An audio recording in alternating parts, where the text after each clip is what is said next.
Well, good morning, everyone. A little bit of an early morning, but thanks to all of you for joining us today. I'm Anand Parekh, our Chief Medical Advisor here at the Bipartisan Policy Center. I want to welcome you to our event this morning entitled Get the Medications Right, Innovations in Team-Based Care. I also want to welcome everyone who's watching via webcast. I know we have a large webcast audience and a full room this morning, so great to see everybody. For those of you who are new to BPC, I think as you may have heard, our mission is to take the best ideas from both political parties to promote health, security, and opportunity for all Americans.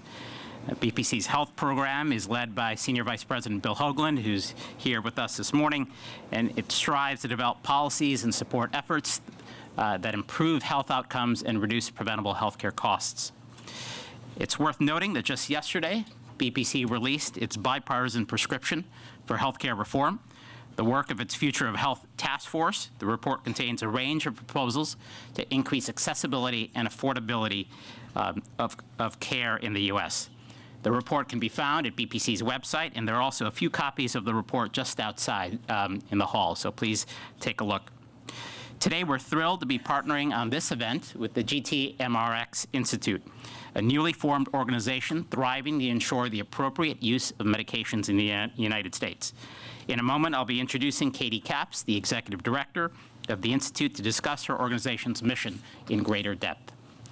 It is this focus on the appropriate use of medications that really piqued our interest at BPC when we first met with colleagues at the Institute. BPC has previously engaged in policy work on other aspects of medication therapy, for example, our work leading to the 21st Century Cures Act to increase access to new therapies for the American public, and our most recent work on advancing ideas to improve the affordability of prescription drugs. However, this particular issue, the appropriateness of medications and whether the right patient gets the right medication at the right time, is one that we have come to realize that deserves equal attention. There are countless examples, as all of us know, of inappropriate use of medications within our healthcare system. In my book recently published entitled Prevention First, I recall from my research one study that found of the instances when antibiotics are required, and we know that about in 1/3 of cases, antibiotics are not warranted for common respiratory illnesses, but in the 1/3 of cases when antibiotics are required, in 1/3 of those cases, providers select the wrong drug. As another example, I was talking to my wife at dinner this week. She's a cardiologist at Johns Hopkins, and she told me of a patient that came to her earlier in the week after fainting multiple times because another clinician had prescribed the incorrect antihypertensive medication. Fortunately, there are solutions to these challenges, as you'll hear about today. We'll be discussing the importance of delivery and payment reform and new models of care to support comprehensive medication management. We'll discuss the use of personalized medicine, health information technology, pharmacogenomics to ensure that patients are matched with the right medications. And we'll be hearing from leading public and private healthcare systems to hear about best practices in supporting medication therapy management. After each of the presentations today, you, the audience, will have an opportunity to ask questions. We'll have mic runners on both sides, and so please do think about the questions you have and the questions you'd like answered. At this time, I'd like to introduce Catherine Capps, Executive Director and co-founder of GTMRX. As most of you know, she's also founder and president of Health 2 Resources, an organization that has helped many entities meet advocacy, policy, outreach, marketing, and awareness goals. For example, H2R was instrumental in the launch of the Patient-Centered Primary Care Collaborative. Katie has served on several boards, including the Washington Adventist Health Foundation, the Institute for Health and Productivity Management, the Healthcare Industry Access Initiative, and the National Business Coalition on Health. We're really pleased to partner with her organization today, and so please welcome Katie to the stage. Thank you.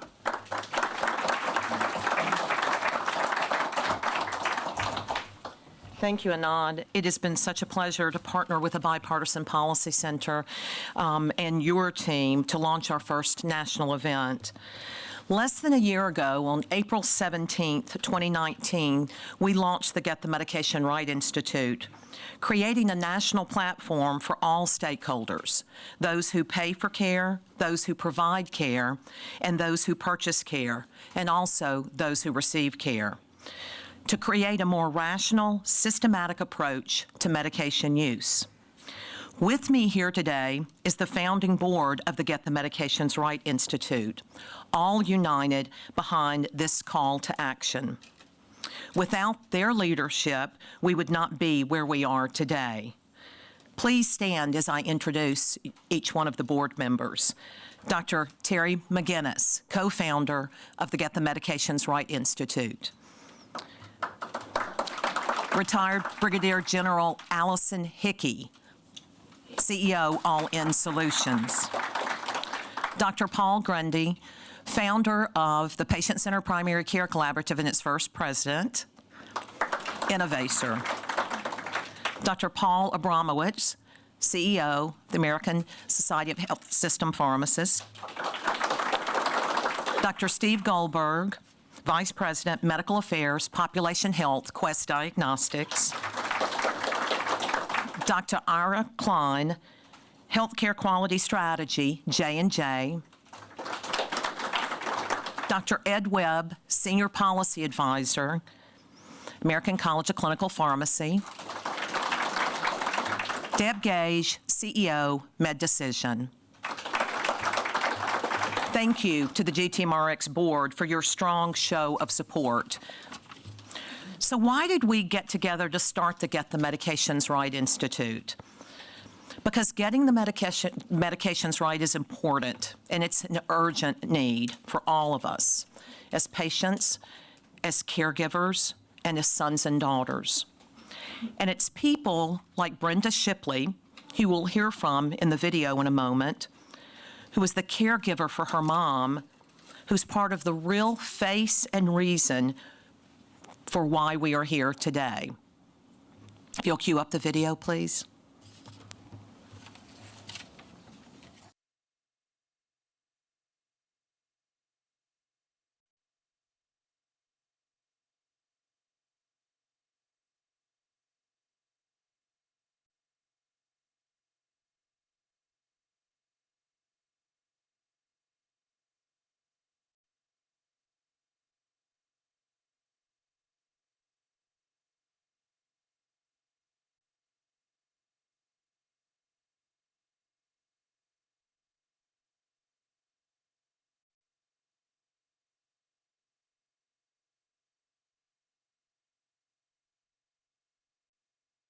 Medication for my loved one, for me. Are we going to be able to get the video feed?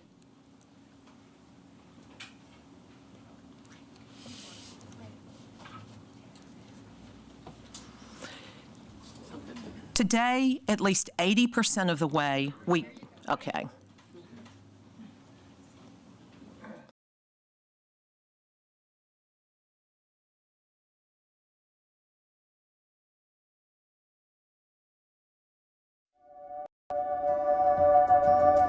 I'm Brenda, and I'm the primary caregiver for my mom, Irene, who's 79 years old, has 5 children, 5 grandchildren, and a new great-grandbaby. And along with my brothers and sisters, we're trying to keep Mom safe. Mom is a complex patient. Like most folks her age, she's dealing with multiple chronic conditions, including COPD and congestive heart failure. These underlying conditions are hard enough to manage, but we have experienced a number of medication problems that have made the conditions worse. And the thing about caregiving is we all know how to do groceries and help Mom do the housework and take Mom to her appointments, because we all do that for ourselves. But what we don't know is medications. We are not trained for that. And that probably makes us the most scared and therefore the most angry. A few months ago, Mom had to go to rehab because she had a hip fracture, and they changed one of her prescriptions, her P pill as we call it, and it turned out that for over a month that prescription was wrong, and Mom started to have fluid build up in her lungs. I then took her to her doctor's office, and he prescribed her amoxicillin as a preventative measure in case she had pneumonia and ordered a chest x-ray. The very next day after we filled the prescription showed that Mom had a fluid buildup because of the prescription error, and she didn't have pneumonia. She shouldn't have been on antibiotics. No one from Mom's primary care office called and told Mom, stop taking the antibiotics. Nobody made sure that she was taking probiotics. No one looked at her other medications. Mom was then admitted to the hospital for 10 days with C. diff, and she was discharged, and now she's back in the hospital.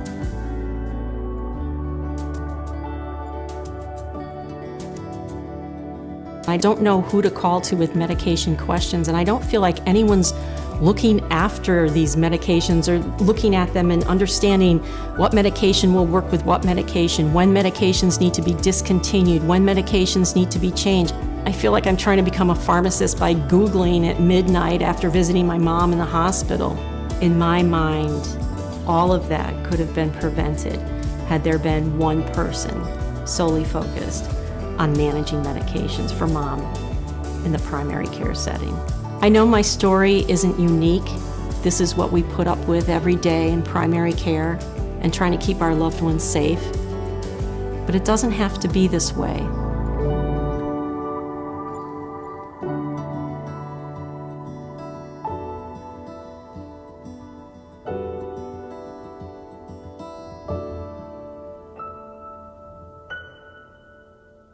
By the GTMRX Institute co-founder Terry McInnes, Jonathan Watanabe, and Jan Hirsch, and it was published last year. Today, at least 80% of the way we treat and prevent illness is through medications. There are more than 10,000 medications available on the market today, more than 10,000 medications that physicians have to choose from. However, our delivery and reimbursement systems are not currently structured to ensure medication optimization. As a result, as noted in the film, 275,000 lives are lost and $528 billion a year are wasted due to use of prescription drugs that make people sicker, are wrong, or not taken as intended. This is why the GTMRX Institute believes that fixing the current trial and error approach to medication use is probably the single largest and most achievable thing we can do to improve health, lower cost, and enable each member of the care team to focus on what they do best. The time has come to scale what we know works to get the medications right. Trailblazers like the Veterans Administration, Geisinger, and Health Partners Health Plan of Minnesota have experience and evidence demonstrating how coordinated, team-based, patient-centered models that integrate medication experts from day one significantly reduce needless suffering and cost. Because of the leadership of those groups and others throughout the country, we have a roadmap to achieve delivery system transformation. This roadmap includes leveraging technology to transform practice, using diagnostics to target the correct therapies, creating interprofessional teams centered around the patient, integrating medication experts as an essential member of the care team. We believe that optimizing medication use is the decade's most urgent, promising opportunity to save lives and save money. While these three factors, access, affordability, and appropriate use, all must be considered if we are to receive value from new drug discoveries and diagnostics, it's ensuring appropriate use of medications that GTMRX is focused on. Our distinct role at the GTMRX Institute is to broadly disseminate the evidence, provide a platform for change, and create the sustainable energy needed to overcome practice, payment, and policy barriers. Access and affordability are very important, but we believe we must first ask, is this the right medication or combination of medications for this person? Only then will we be able to solve for access and affordability. All of us have family members, as Anand mentioned, friends or loved ones who struggle with medications. How do we ensure access to the drugs we need? How do we ensure that we can afford the drugs prescribed? How do we even know if the drugs we are on are appropriate for us?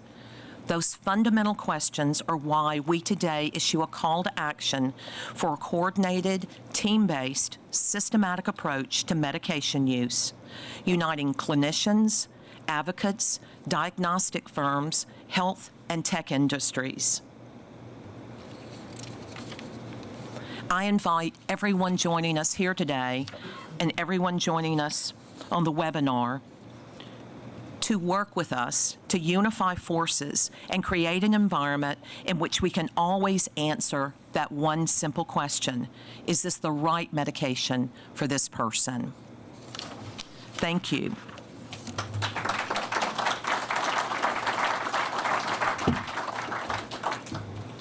Thank you, Katie, for those remarks. Welcome to the GTMRX board, and thank you for sharing also that very touching and motivating video. At this time, I want to introduce our first speaker of the morning, Dr. Liz Fowler. As many of you know, Dr. Fowler joined the Commonwealth Fund in 2019 as Executive Vice President for Programs. Previously, she served as Vice President for Global Health Policy at J&J. Many of you also know many of her public sector roles. She was previously Special Assistant to President Obama on Healthcare and Economic Policy at the National Economic Council. She also served as Chief Health Counsel to former Senate Finance Committee Chair Max Baucus in the Senate. Previously, Liz was also Vice President of Public Policy and External Affairs for WellPoint and served as an attorney with the Washington law firm Hogan and Herceptin. Liz has earned her bachelor's degree from the University of Pennsylvania, a PhD from Johns Hopkins University, and a law degree from the University of Minnesota. And I think she's going to be really touching on the impact of the Affordable Care Act, delivery and payment reform, novel care models, really that support comprehensive medication management. After her remarks, we'll have a few minutes for questions, so please think about your questions. And again, we'll have mic runners on the sides. Liz, welcome.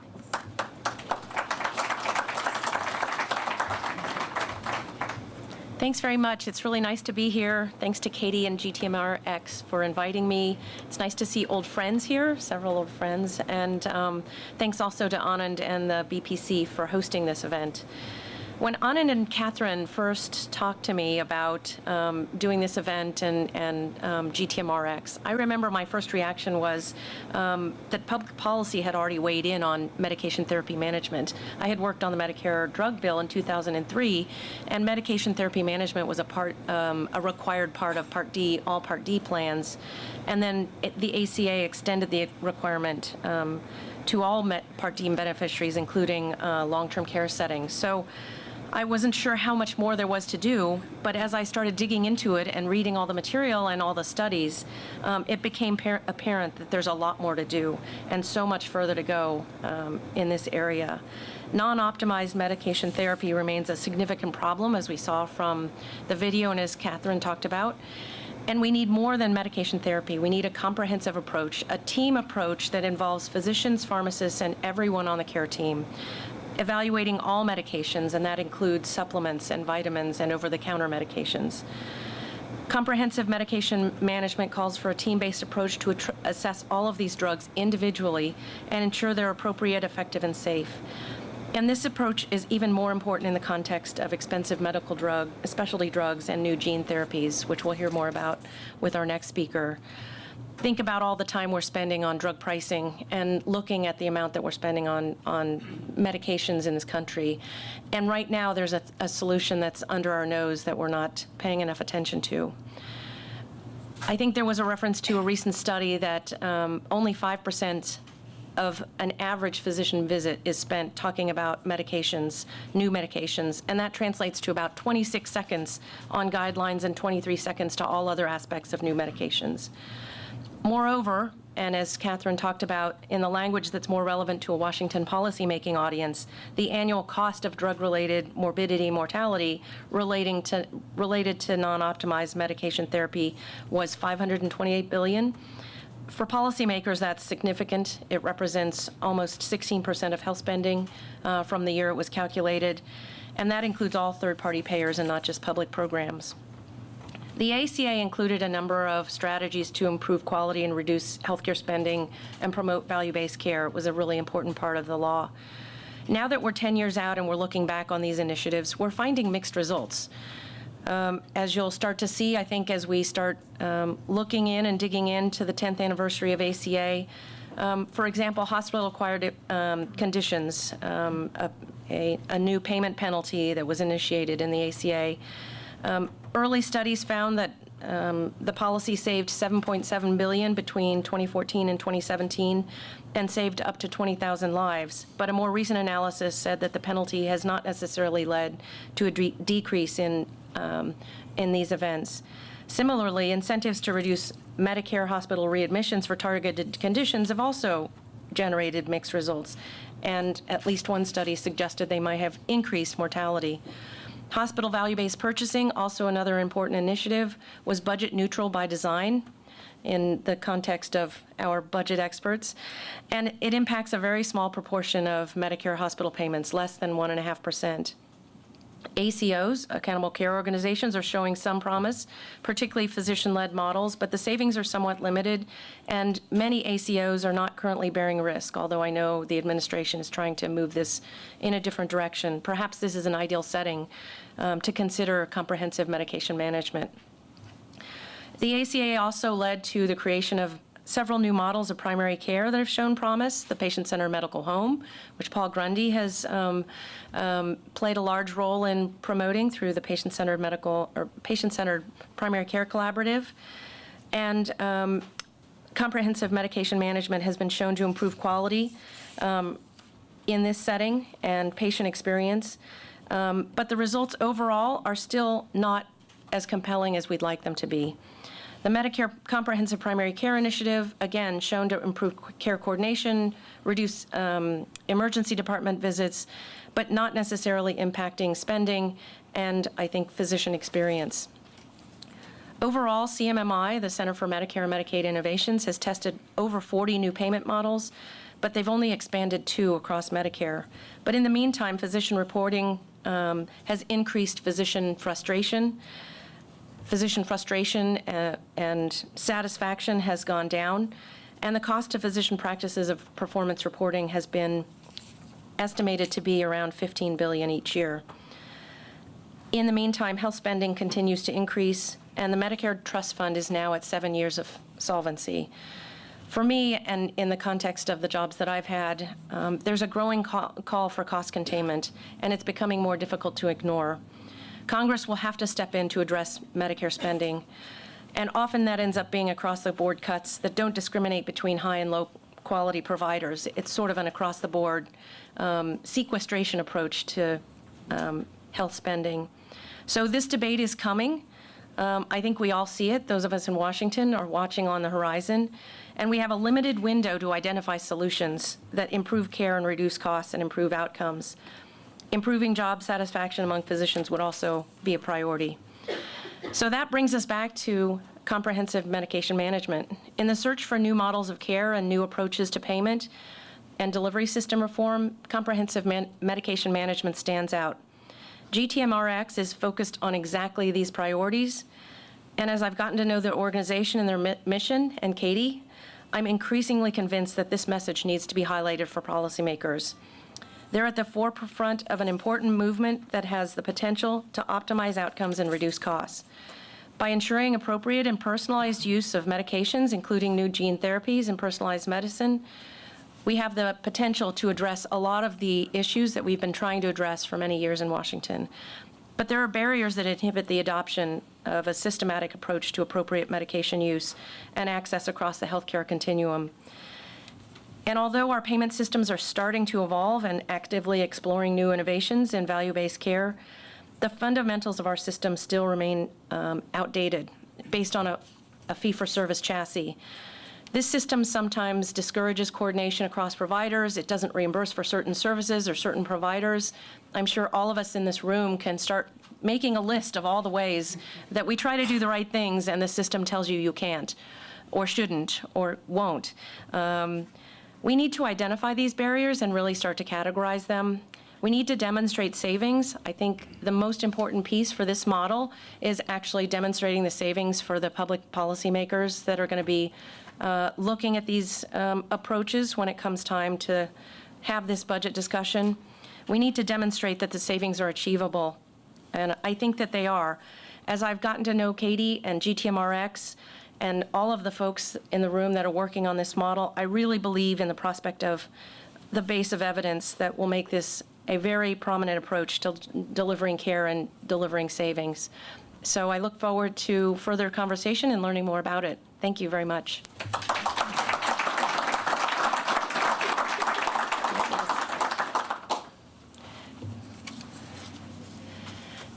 If there are any questions, otherwise, yes.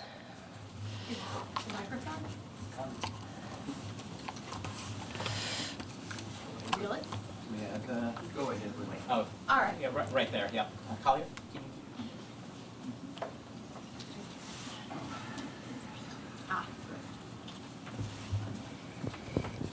Okay, I'm Dr. Caroline Poplin. I'm a primary care physician.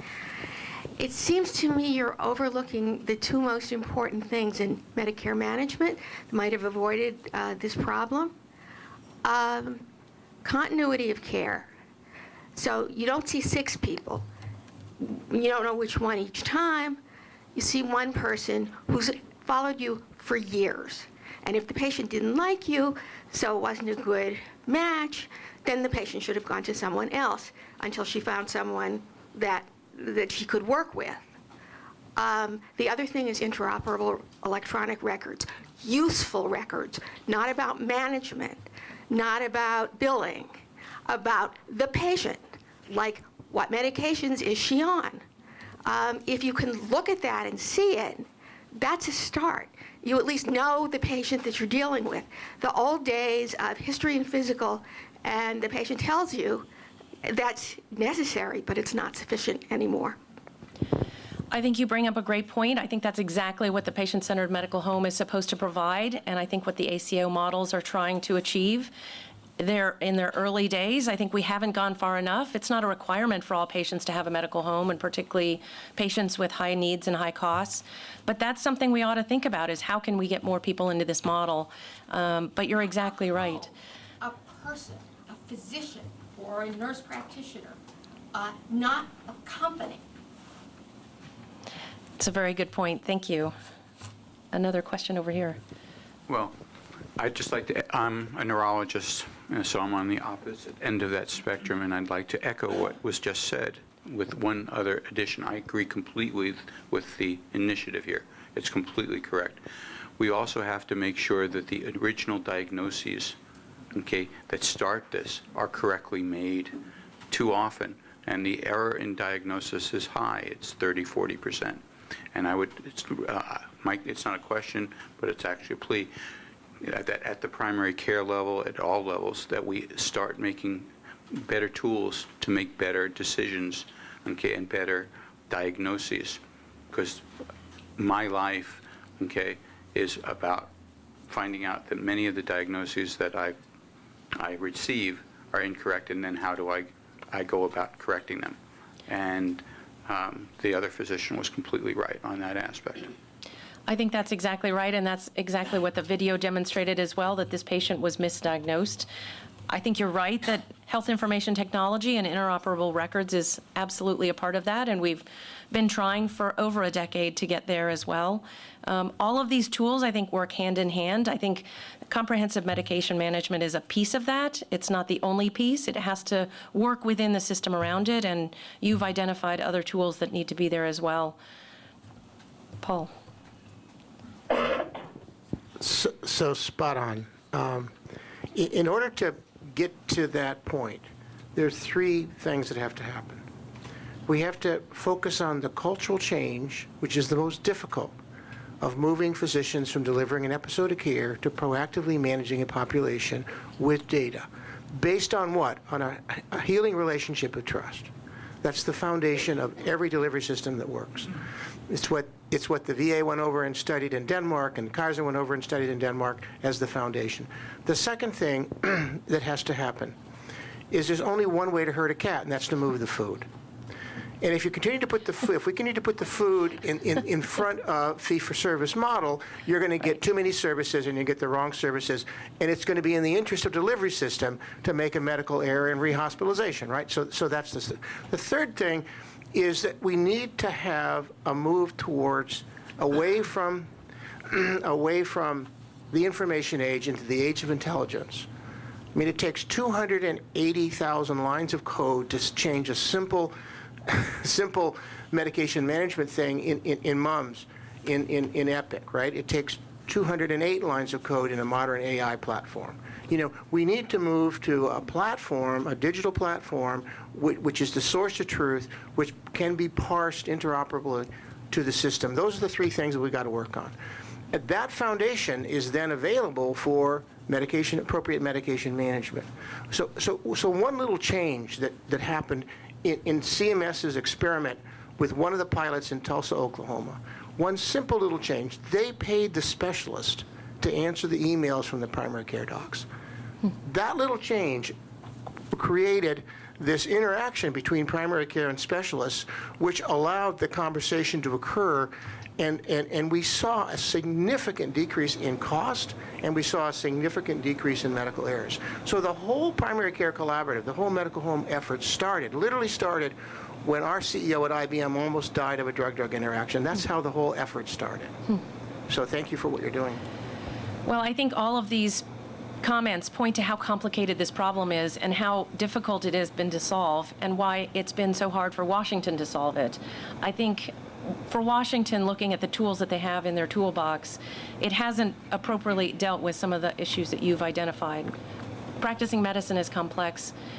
Medication therapy management, comprehensive medication management is a part of the solution, but an important part, and one we haven't paid enough attention to in my book. So I'm really glad that you're bringing up these points. I think the other speakers are going to talk about models we have from Geisinger, from the VA, and from Health Partners. They're going to explore these issues even further, and I think maybe address some of the points that you've raised. So thanks very much.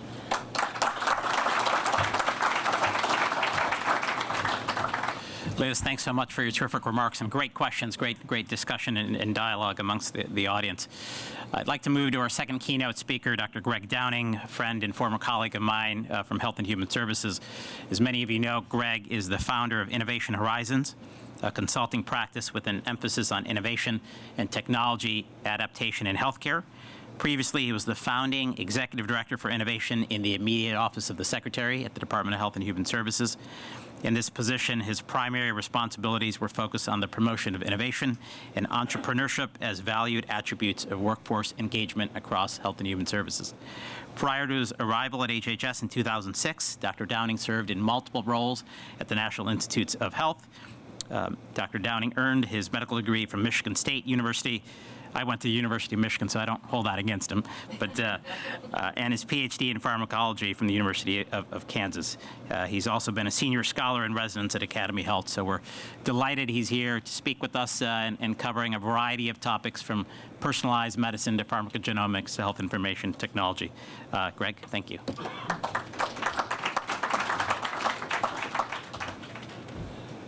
Good morning, everyone. It's a pleasure to be here. Thanks to Bill and Anand and to the executive team for GTMRX.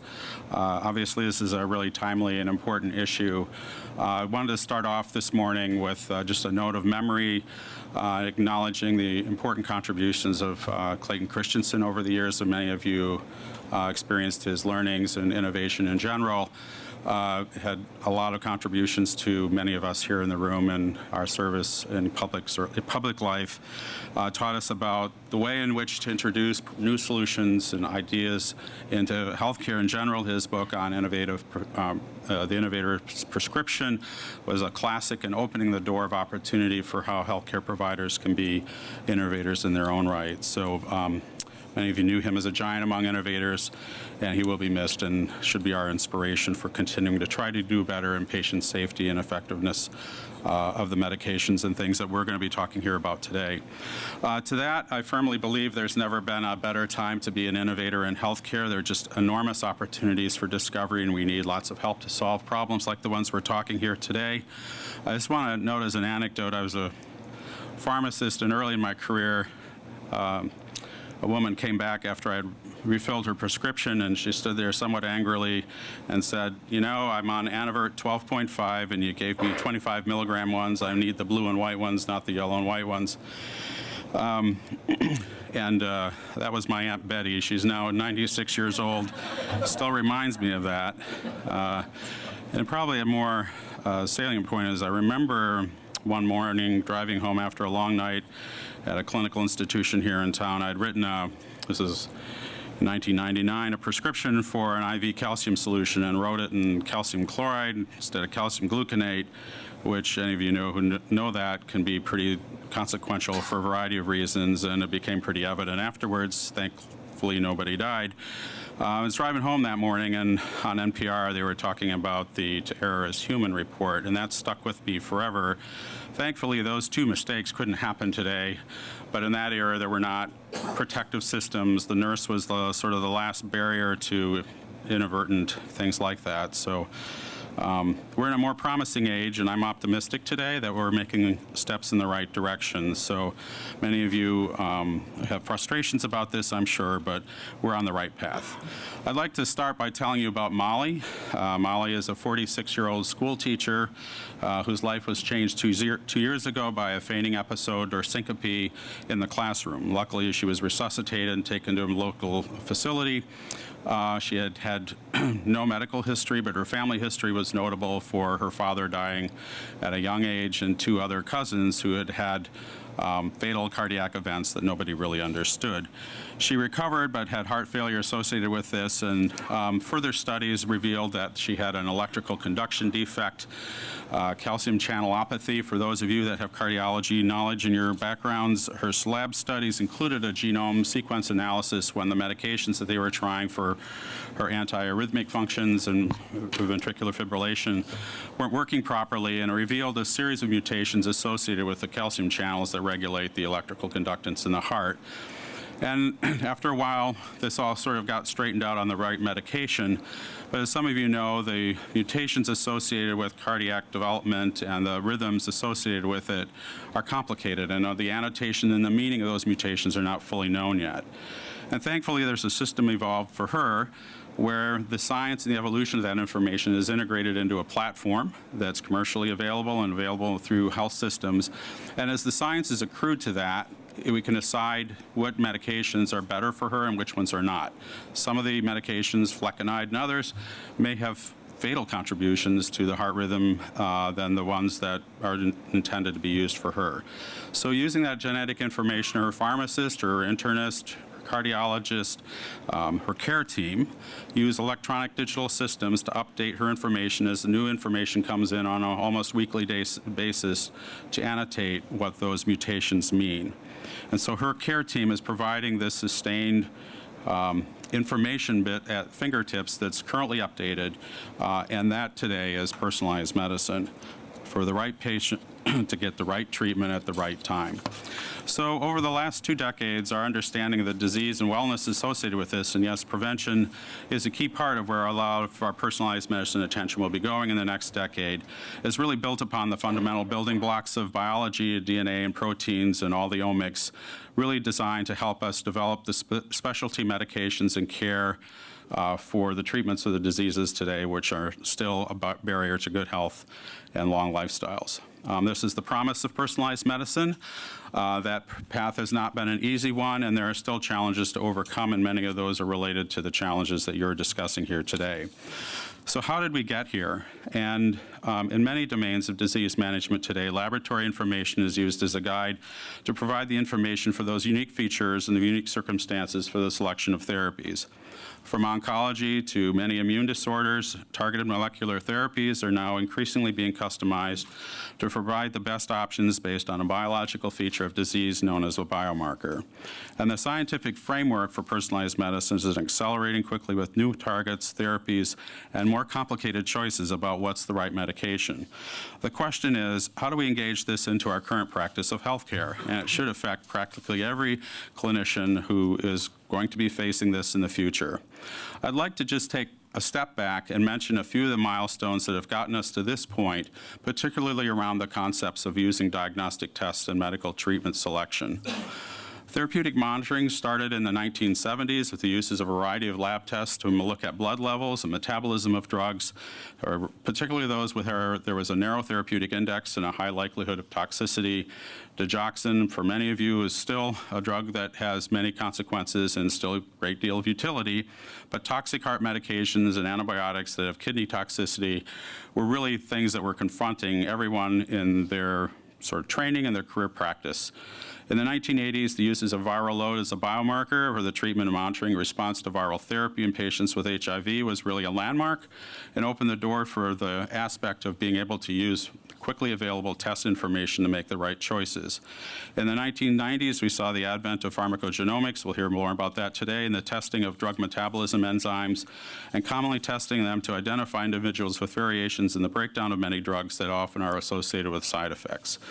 Warfarin, for example, is a commonly used blood thinner and is among the most notable of these, and hospitals and clinics went to the extent of establishing clinical laboratories to look at bleeding measures and also the metabolizing enzymes to predict who is likely to have a consequence of this and maybe make a different selection in terms of treatment, and avoiding hemorrhage and stroke that are occurring as a consequence of the therapies.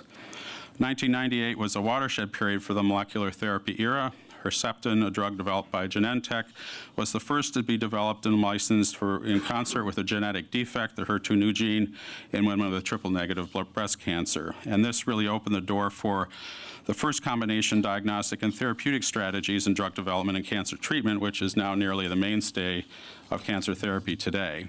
But there have been many challenges with this, as you might imagine.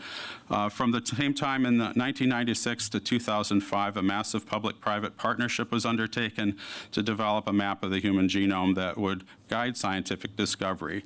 And my point here is that public policy has been a keystone in how we've gotten to where the scientific discoveries have been open through many different aspects of how creation of public databases and resources to help guide the development of this appropriate science and evidence base in which to use powerful molecular therapies.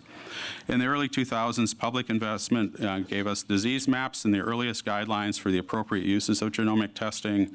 The FDA issued guidelines for the labeling of drugs where genetic test information could be used to inform patient use. And massive commercial ramp-up in diagnostic genomics took place, and I know many of you are from that industry here today. Innovative drug development programs led to targeted gene therapies, Kalydeco for cystic fibrosis, for example, affecting the chloride channel mutation, representing the first real true treatment for this disease, really began a wave of investments and the shift in the therapeutic industry in terms of molecular therapies and companion diagnostics and therapeutics. In 2014, FDA issued a guidance to industry for the companion therapeutic and diagnostic applications and how that would affect prescribing. So Congress has played a key role in major shaping the roadmap for personalized medicine and by advancing policies addressing patient protections, the funding of major industry and science programs, the regulation and oversight of the insurance and laboratory industries, and continues to play a role in looking at the implications of this for patient safety and effectiveness of healthcare. We've done a bad job if we haven't been able to apply this science in the way that benefits patients and reassures them that this investment is really in their benefits. Some of the other examples that I had the pleasure of working on include the Genetic Information Non-Discrimination Act of 2008 that provided protections that people couldn't be blocked from getting health insurance as a consequence of their genetic history. There have been regulatory efforts around the laboratory industry, around CLIA and multiplex diagnostics. The expansion of genetic test coverage and expanded access to care have been provided, as Liz mentioned, through CMS and the ACA. And then finally, the Cures Act of 2016 provided new funding initiatives for information sharing, interoperability, and regulatory parameters. So where are we today with these concerns about delivering on the promise of personalized medicine? There are important challenges and shortcomings with clinical implication, and the adoption of the concept of individualization of medical decision-making is really fundamental to how people practice and work together, and this team-based approach is the right way to go. How we focus on that and develop that further, it's not like this is locked in some secret drawer somewhere that we just have to pull it out and tell people what to do. We have to learn how to do this and provide the incentives for the innovation that's necessary in getting information to the people and helping people make the right decisions. The pharmaceutical development industry has vastly changed in the last 20 years, and many of the new FDA approvals now include a companion diagnostic. We don't do anything to prepare the provider world about what to anticipate and how to use this information. Although not particularly in this era, I just wanted to point out some of the work at Geisinger a couple of years ago in addressing hepatitis C treatment found that if you didn't have a care coordination team around the implementation, testing, and the follow-up, that the success rate in treating and curing a disease that has humongous impact, without that care support around that and just depending on individual providers to sort it out, cut the effectiveness of this by nearly a third. And what are we doing if we have a powerful, expensive technology and we don't assure that the best chances of getting the desired outcome is available? So some of the examples that we point to here in cancer in particular, where this is revolutionizing care, are somewhat concerning, and that particularly for lung cancer, where it is now many clinical guidelines coming out and supportive studies that indicate that, there's no good reason not to sequence those tumors in patients with non-small cell cancer to select the therapy. And we have designed molecular therapies to hit specific landmarks in the pathways that lead to progression. And this makes tremendous outcomes. And yet 40% of the patients are not adhered to in the guidelines for testing. Why is that? And although improving, there still is a lot of confusion around insurance coverage policies for genetic testing, and this delays access to care. Prior authorizations for laboratory testing are complicated and time-consuming. I now know many patients who have had to pay for their whole genome sequencing and other molecular studies out of their pocket, mortgage their homes to get the testing done to be able to help their clinicians select their therapies. Electronic health records systems and the lack of effective clinical decision support through them has been really a big challenge, and personally I'm frustrated on that. That's been one of the big things that we've worked on over the last 10 years, and really I think it's unlikely that the platforms that we use today are going to be able to provide providers and patients with the information that they need. So what do we use as a system to accomplish that? Patients need an integrated guidance system for the management of their medical needs to curate their histories, the information, and be able to share that among providers, and a dedicated approach to creating that environment still needs to be designed. The information burden associated with the information that's needed is overwhelming to providers, and this is contributing in general to all of the information burdens that providers need. Care coordination teams of healthcare professionals, including primary care, pharmacists, psychologists, pathologists, geneticists, care support teams, and even new roles that will emerge as a consequence of clinical adoption of all this information will be needed. And they would help in the following ways to enhance our outcomes and the promise of personalized medicine.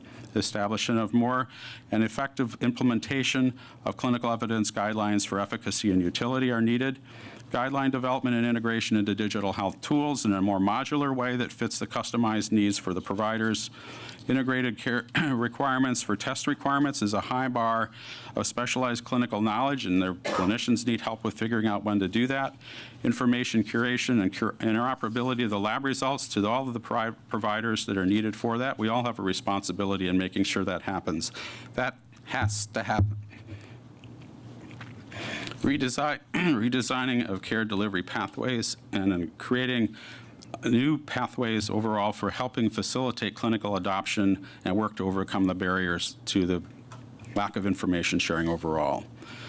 In summary, the domains of work that we need to work on include information infrastructure that's easily obtainable and actionable, care coordination and management teams that are principled that are modeled after everything that works in QI and patient safety efforts. We can reproduce that and apply that to new diagnostic methods and care delivery. Patient and consumer understanding of the differences in population variability in response to therapy and the uses of information for disease management. Assuring that patient access and avoidance and creating new health disparities and inequities, I think should be a worry of all of us in this room. This is a specialized care area that should be available to everyone who can benefit from it, and we need to champion that. And then planning the health system of the future with care delivery paradigms that anticipate these new therapeutic regimens. For example, in 3 to 5 years, it's very likely we'll have a cure for sickle cell disease. And I don't see anybody really planning the infrastructure and the training that's necessary to be able to harness the technology that will accomplish that. And shame on us if we don't plan for that. What should personalized medicine look like in 2025? For safer, more effective care, you have the opportunity to design that. I think that when we look at this in the rearview mirror a decade from now, we will recognize that we're at one of the halcyon moments of healthcare, and it's our responsibility to find ways to work together to overcome the barriers to making that happen. Thank you.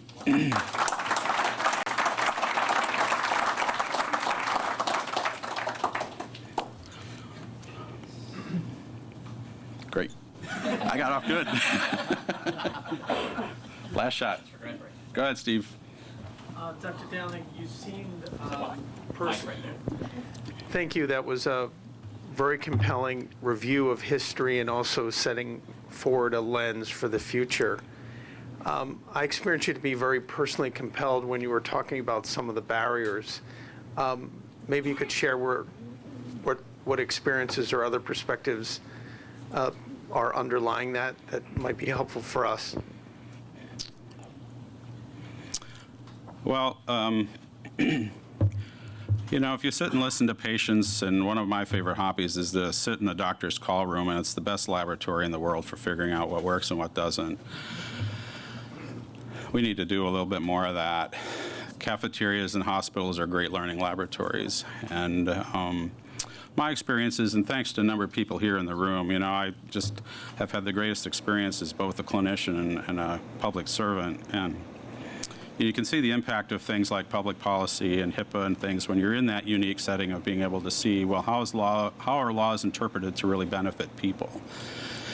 And they're, you know, drowning in all of the science information that's out there, but it's really hard for them to reach, and unnecessarily so. And it's a manifestation not just of personalized medicine, but healthcare is really complicated, and there's a lot of people here working on it. My experience is I deal a lot with cancer patients and help refer them to places where they can get the best care when everything else seems dark. And a lot of times the providers are handcuffed and can't get the information out. They can't get their biospecimens to the right places. And they have to pay and mortgage their homes to pay for the lab tests. And the information's pretty powerful. And there was a day, some of you in here were criticizing me as saying, well, this is just far off stuff. And I remember my first trips to CMS and FDA when working on this for Mike Levitt. And, you know, people were not only sort of dismissive of it, but were also angry, this notion of that you're going to have to be able to figure out what each patient needs for their healthcare needs. And, you know, I think the government's done a pretty good job of being able to respond to scientific opportunity. And this is not just on government, but I think that there's a lack of coordination that is throughout healthcare that we can't just depend upon the financial incentives to fix. So putting the patient first is really critical. My personal experience, I've been sharing this in Medium and a couple other places. My first lab tech is 45 years old and called me on Memorial Day weekend 4 years ago and said, I've got a bad adenocarcinoma of the stomach. They told me to go to palliative care. My husband was, I can say this, I guess, is head of molecular diagnostics at Stowers Laboratory in Kansas City. And they designed their own course and figured out how to get the genomic information to lab centers in Seattle, San Diego, and others. And she's cancer-free today, in large part because of their own approach to doing this. Now, that's a pretty specialized case, but there are a lot of patients out there, not just in cancer, but in others, that are looking for cures, and they're looking for people to help them coordinate their care. I spend a lot of time doing that, and it's really hard. And convincing insurance companies, lab companies, doctors to take a chance and say, can you just share those x-rays? Can you send the tumor here, and can you just put it in fresh frozen instead of putting in formalin, and get the right genetic information? It does get personal, and it's not just from the genetic information, but you're dealing with people's lives and families who otherwise can't reach the excess knowledge that's needed to sort through all of this and find the right answers for them. And part of that's here in the room today is, you know, how to keep the patient informed and being able to provide them with the access to the right people who have the knowledge to help them improve their chances. So I don't know if I answered your question. Thank you.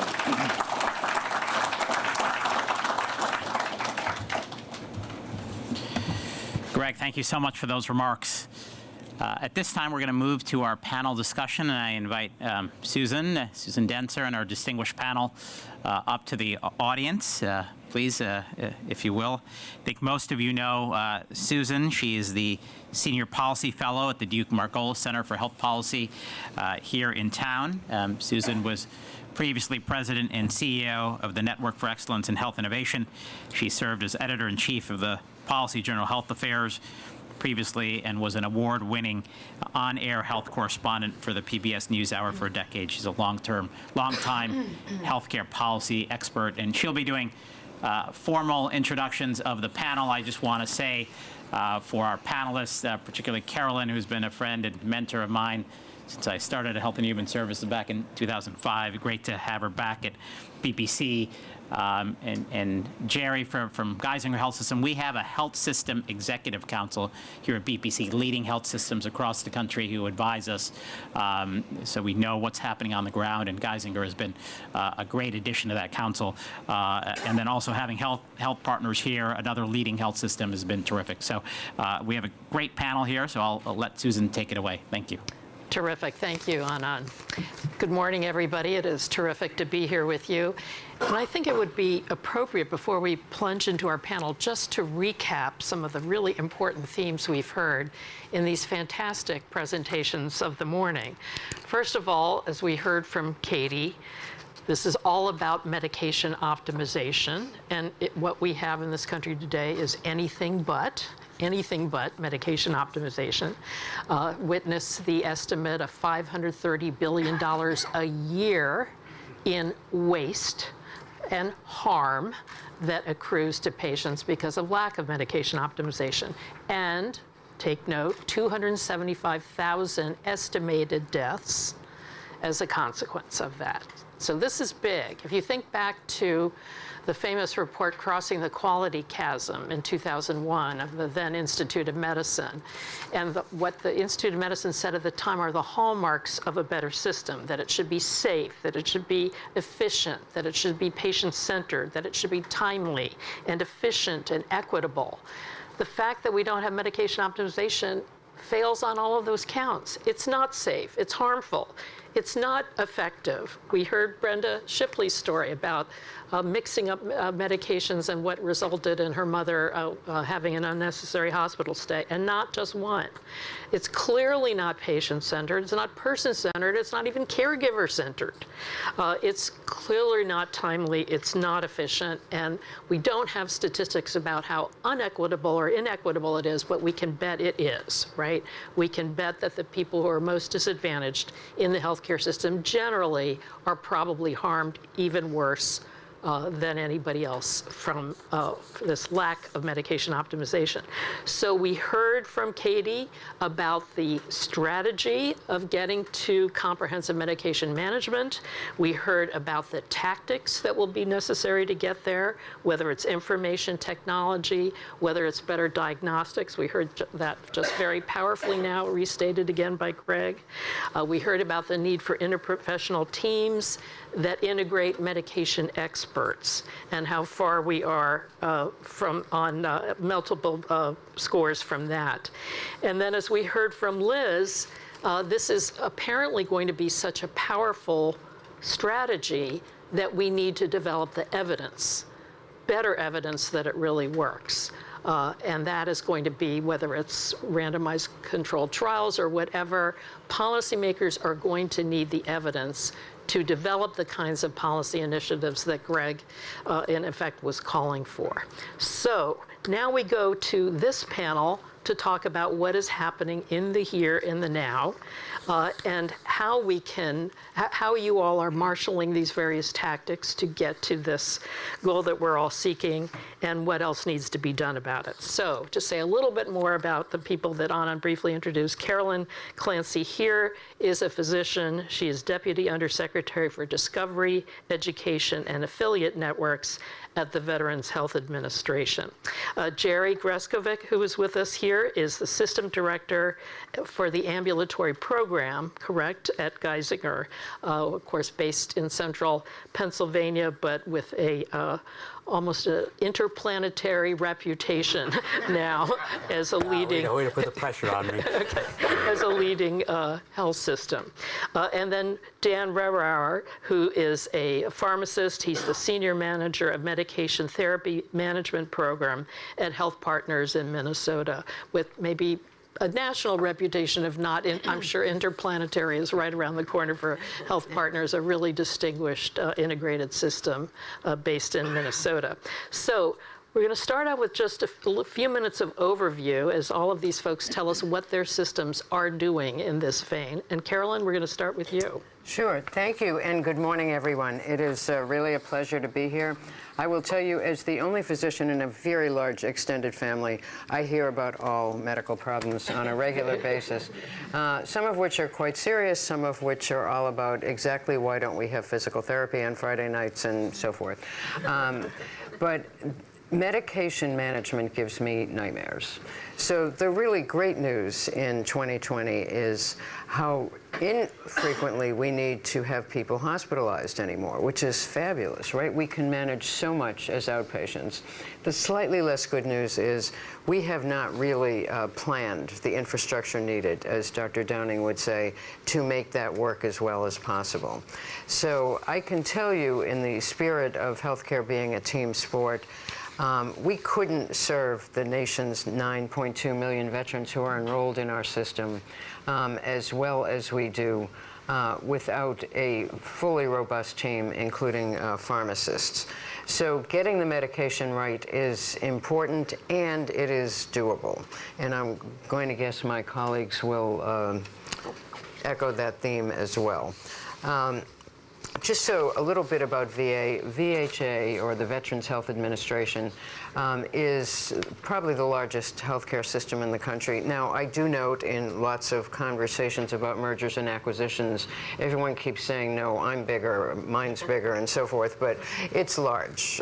So we have over 1,200 points of care, including 170 medical centers and many, many outpatient clinics and the like, and we've got skilled nursing and nursing homes, which we call community living centers, and on and on. And we provide a fair amount of care to patients at home and in other settings. And just to make it really challenging, almost 80% of the veterans we serve have other insurance. Now, until recently, and probably still, Medicare would be the most common other insurance. So by definition, we've got people who are getting some care over here and some care over there and so forth.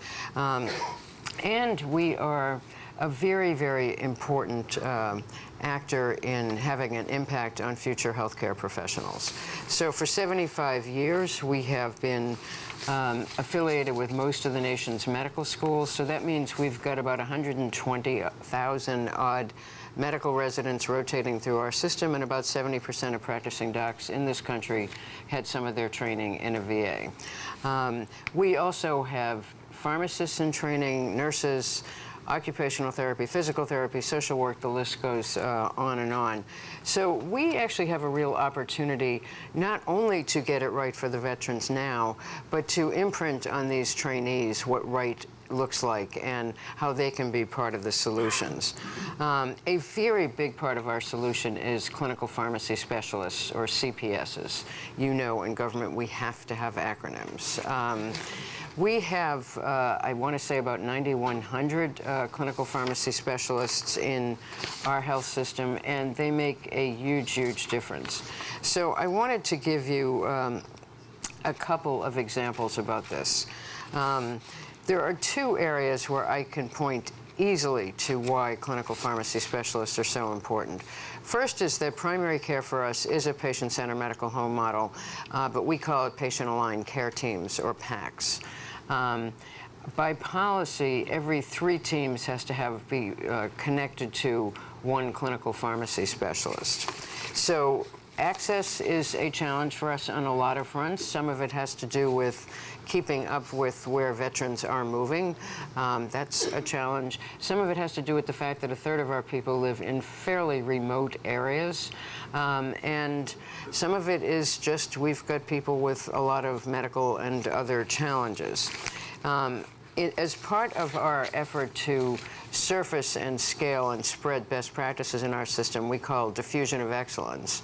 We learned that in Madison, Wisconsin, one of our clinical pharmacy specialists actually had done the work to show that you could reduce the burden on primary care physicians by about 27% if you were working closely and collaborating with a clinical pharmacy specialist.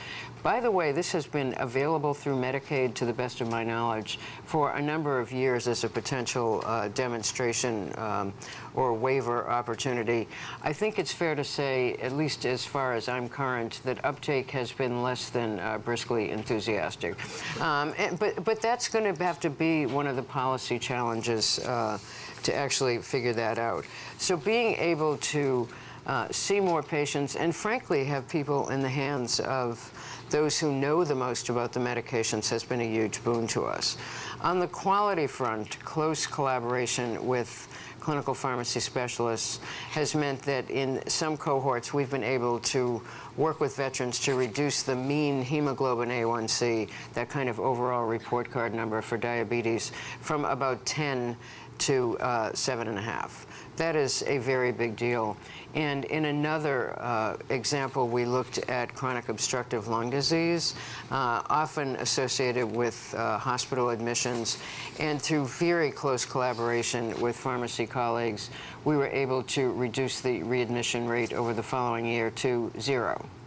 No readmissions, which, you know, no matter how you cut it for access and quality, is a very, very big deal. I do want to point out that several of my colleagues are here. I think the VA caucus is right back there, so I hope that those of you who will be around later today is a big deal. The one other thing I would just say, and this is a very big part of getting medications right, is opioids. It is our pharmacy team that actually led what we call the Opioid Safety Initiative. Now, obviously, they couldn't do this in isolation, very much a team sport, but we have seen dramatic reductions in the use of opioids for people with chronic pain and a variety of conditions. A lot of that, to be fair, is also boosted by using complementary and integrative health interventions for pain management. But the pharmacists have been absolutely essential to that. So I want to thank you again for inviting me today. And again, just emphasize this is really, really important. And I was quite struck by Greg Downing's comment that we'll look back and say, gosh, why weren't we paying attention? That future in terms of a lot of care happening in the ambulatory setting is here right now. Many, many patients do not have the opportunity yet to be part of a system where, in theory, the information is flowing seamlessly. Those are the calls I get, Dr. Poplin.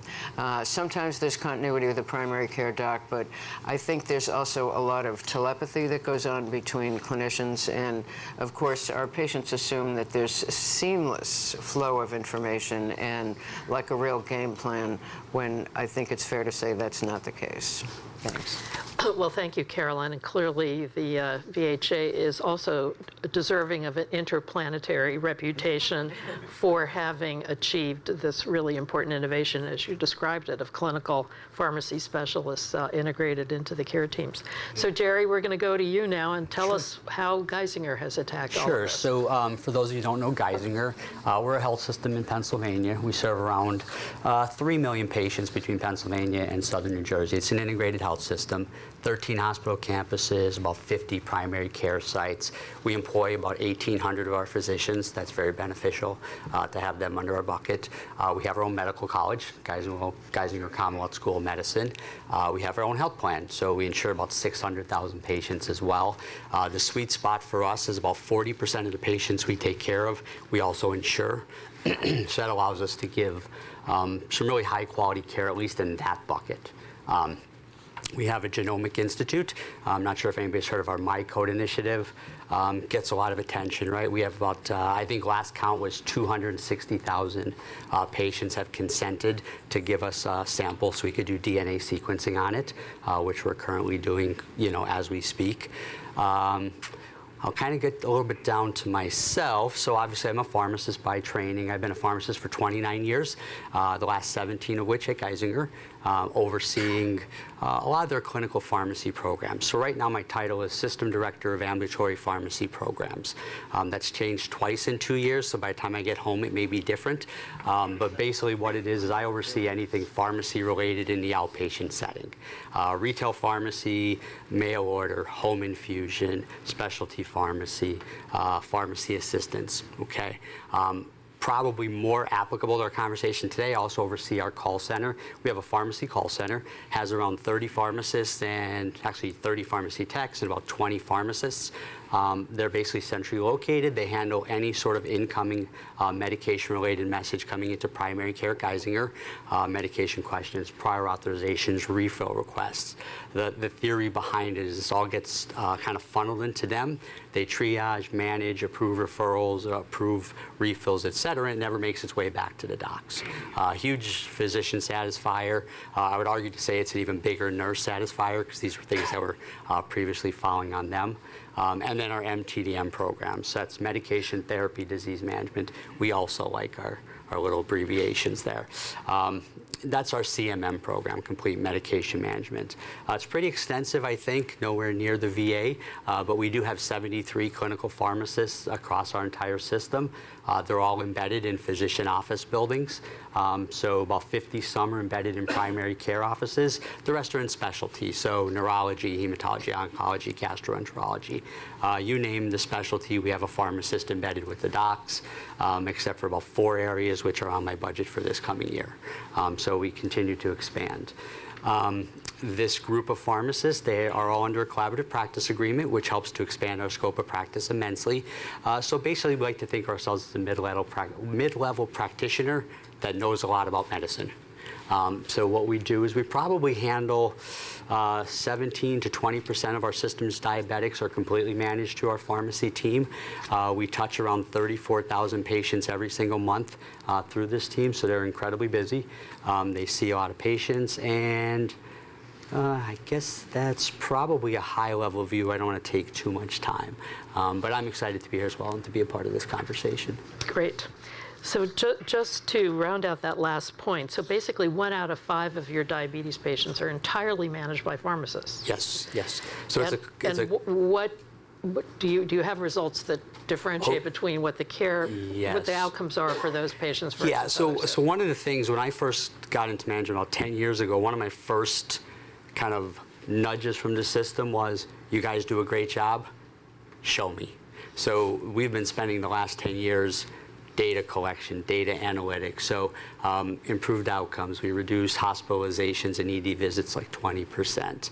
Our A1C capture is between 2 and 2.4, just like the VA. Our quality metrics, blood pressure control, lipid control, all the different labs for diabetics, every single one of them is above usual care by primary care. Not that primary care is not doing a good job, they just don't have the time to do that.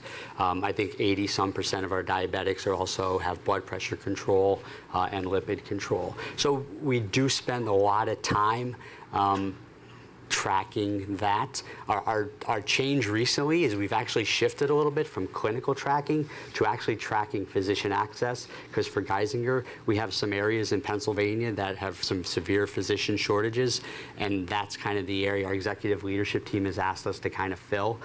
In fact, they actually came to us last year and said, could you add 50 pharmacists in the next 2 years?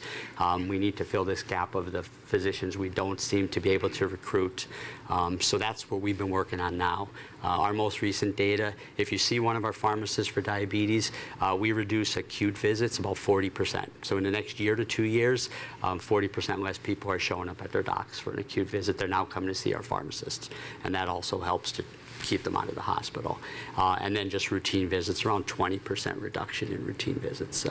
So just again, to follow up quickly, what's the rate limiting step that keeps you from having all of your diabetes patients managed by with pharmacists at this point? Is it shortage of pharmacists or lack of ability to hire Just enough? the fact that, so we have 45,000 type 2 diabetics at Geisinger, which rises anywhere from 300 to 500 every month. So in case you have your own health systems, you may want to check your rise in diabetes. They seem to be. So basically, we don't have enough pharmacists to see all of them. The other thing is we only want to see the highest risk. Right, so our goal is to get about 25% of those diabetics, because those are the ones we tend to think are the ones.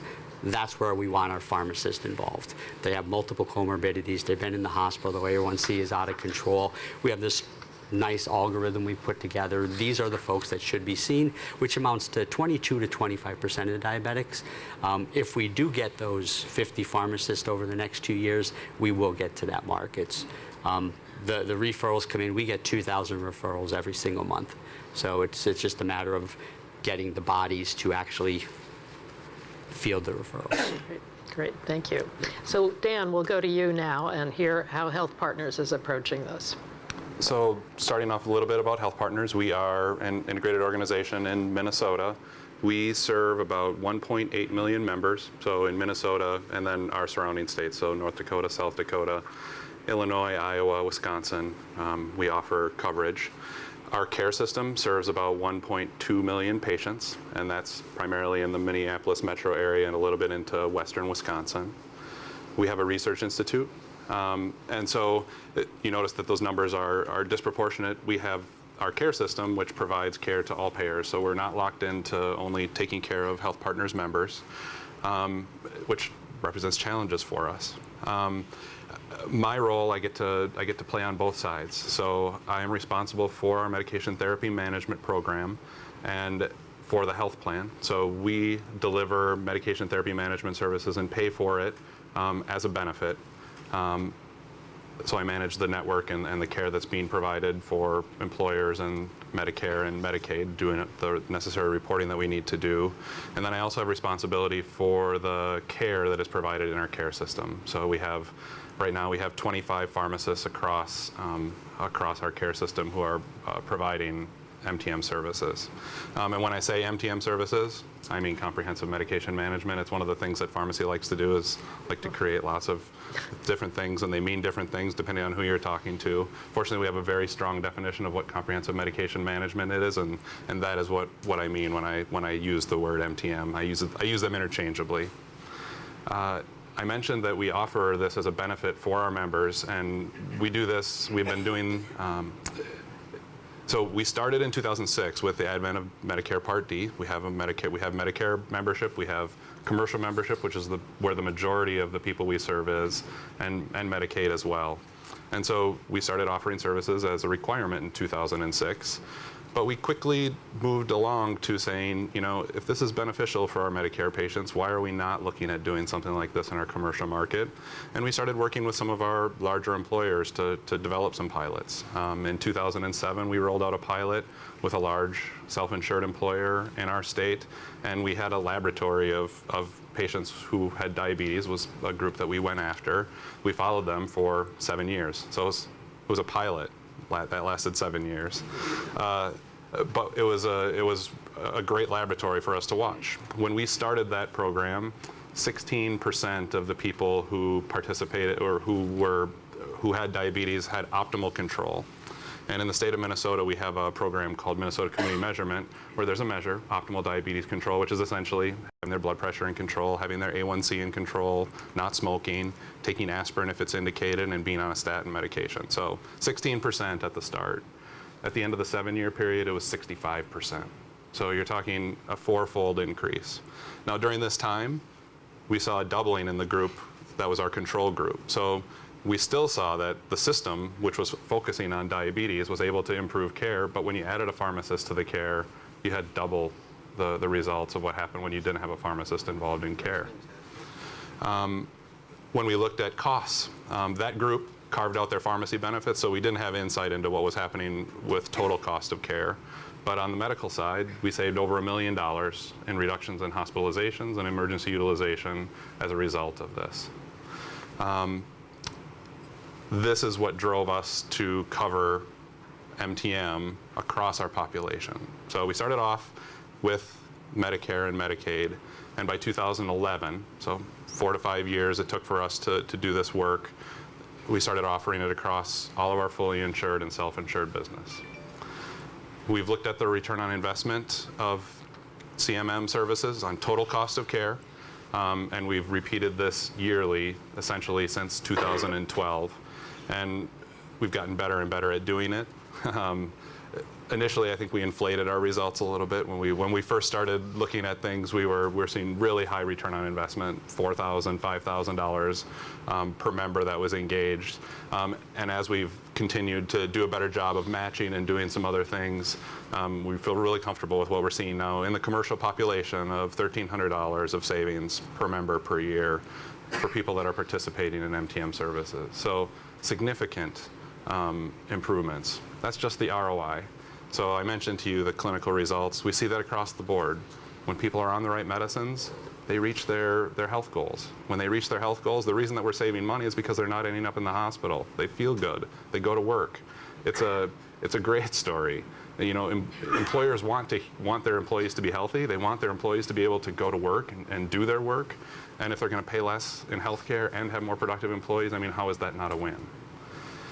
We see, when we look at the population that we're targeting, and we're a health plan that really is commercially focused. More than 75% of our membership is commercial focused. Only about 1% of the population in a commercial population is who we're going after. The people with complex medication needs, multiple conditions, multiple medications. That's the group that's really where the bread and butter is, and where a pharmacist can really step in and help, you know, really make those medicines right. The name of the name of what we're doing here today. So it's been a really nice journey of growing this. We just need more health plans to get on board. So coming on the care system side, we want to deliver care in the same way to every patient that touches us. We can't have this system for this payer and this system for this payer and this system for this payer. How do you really provide reliable services when you have to provide different services to different patients based on who their insurance cover or who their insurance plan is? Makes it incredibly difficult. So you want to do the right thing, but you also have to keep the lights on. It's one of the big challenges that we face on a day-to-day basis. Real briefly, something that I want to touch on, continuity of care was brought up, and we are incredibly, we believe in that to a very strong degree. And the majority of the care that happens to our members happens in care systems outside of our Health Partners organization. So we are focused on connecting people where they're getting their care. So we've placed a lot of focus on building a network and going out to health systems and saying, you need to offer MTM services and we are going to pay you for it. We have a small fee-for-service payment. We also pay for outcome, so, which I think is incredibly important. So we tie those improvements to diabetes. We tie how well they're engaging the people who are at highest risk. And we connect them with people that they already know and trust. We're not trying to do this from the health plan to reach out and do what's necessary. And if we could get rid of our centralized services, we would in a heartbeat. We still need to grow our network. But it's really hard to grow a network when you don't have enough people paying for it. We've got this horrible catch-22. We really do need to have payment for CMM in order to really take the next steps. Great. Well, thanks to all three of you. I think it's striking the common denominators among what you all three have described. First of all, clearly, whether it's VHA, whether it's Geisinger, whether it's Health Partners, teams. Integrated teams with pharmacists integrated into those teams. Whether they're CSPs or whatever designation, they are all integrated into the team. So that's number one. Number two, you all can demonstrate results, that patients get better, that they reach, as you said, Dan, their health goals in a better way. You've all said, in one way or another, that this is a benefit for primary care physicians. One of you used the phrase, Jerry, it was you, physician satisfier. You talked, Carolyn, about 27% reduction in primary care physician burden from the one Was that a study in Madison, Wisconsin? What was that?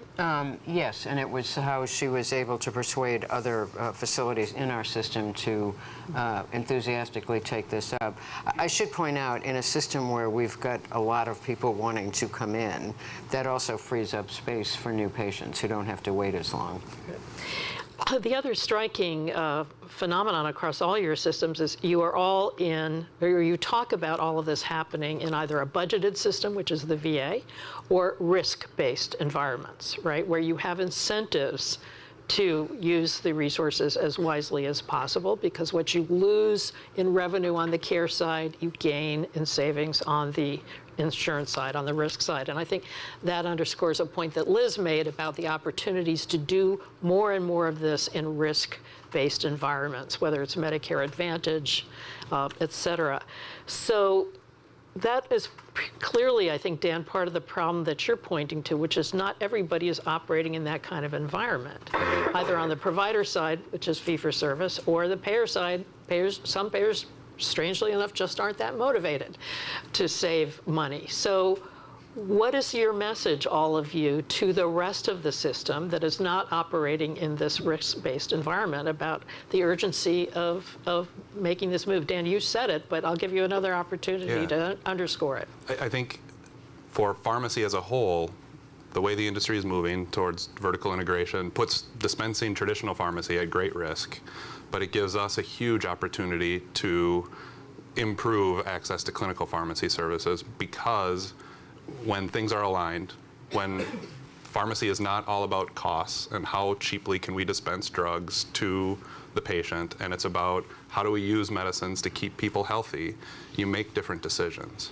And so this is really our opportunity to take advantage of where healthcare is going.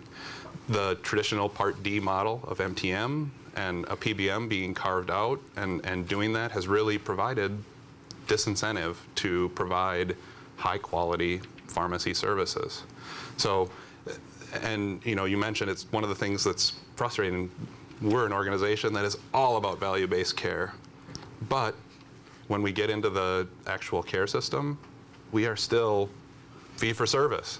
So everything that we stand for and everywhere we're trying to go is value-based. And we certainly are doing things to keep moving in that direction, but the vast majority of what's happening is still turning out patients, doing billable services, because we've got to keep the lights on. And a system that still has incentives, regardless of whatever penalties are induced, to get people into the hospital. Absolutely. Okay, Jerry, your perspective on that. Yeah, I'd kind of feed off that whole fee-for-service, right? So, I could throw a bunch of numbers out there, right? But we have outcomes in virtually every specialty and primary care site we have, and they're all very promising. And our leadership, we're very fortunate that the leadership of Geisinger sees the value in it. We're fortunate we have our own health plan, so we could actually show that total cost of care reduction, right?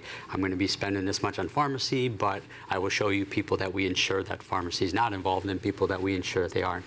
And we're able to show that. Not every health system has that advantage, right?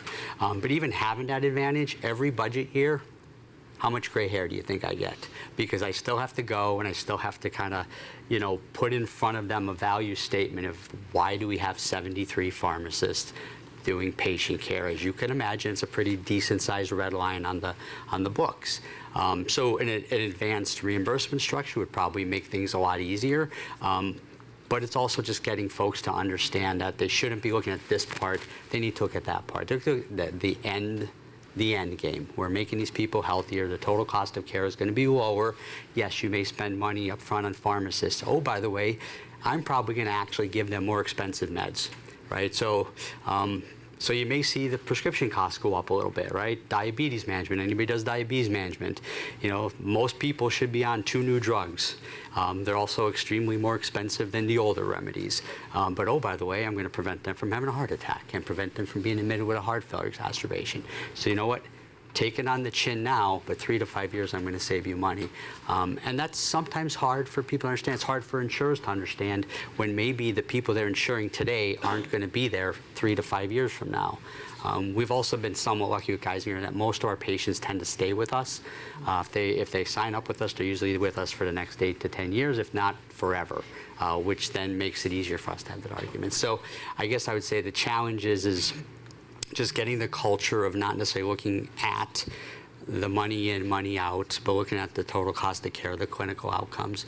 And I think that And physician... over more than a one-year period. Yeah, and for a more than a one-year period, right? It's hard to show that change there. And the huge value of physician access. I said in Kaiser we have some issues with physician access. Somebody mentioned hepatitis C, right? We actually at one point had a backlog of, I don't know, a couple thousand folks that needed to get in to see a hepatologist because they just needed to be in the scene. So what we did is we put a pharmacist, a nurse navigator in there, gave them this little mini clinical team. We went from 5 appointments with hepatology to 1. We went from an SVR rate of like 80% to 99% because of putting this team in there. Did it cost more to put an RN at how many thousand a year and a pharmacist at how many thousand a year? Yeah, but we're now seeing 4 times as many patients. We're curing almost all of them. And in the end, it saves a ton of money because you don't have people who don't get cured, have to go on treatment number 2, don't come in, and you just waste an appointment slot. So, yeah, I could probably talk for hours, so I'm just going to shut up right now. Okay. Because that thing's very disconcerting. Yeah, okay, yes. Well, the onus is on us all to cover a lot of good material quickly here. Let's go to continuity of care and particularly connect that with health information technology. I think it was Greg who said he didn't think that we have the platforms now that we're going to need to have to do this right in the future, particularly as we get to novel therapies. And we'll come specifically to a question on that in a moment. But in the meantime, let's talk about the current platform, the current state of the electronic health record at the VA, at Geisinger, et cetera, at Health Partners. How much is that essential now, and how much is interoperability, to the degree that you have it, essential to doing medication comprehensive, whatever we call it, whether it's Health Partners' version of MTM or comprehensive medication management? How crucial is it now, and what are the current limitations, and what kind of investments do you think need to be made to continue to build these platforms? Well, Caroline. if I could introduce one related topic here. There's no question that our electronic record, the one we have now, not the one we're sort of about to go live with in a few weeks, because that's future tense, has been indispensable to getting this right. Now, that said, for the veterans who get some of their care from us and some outside, that's also kind of tricky.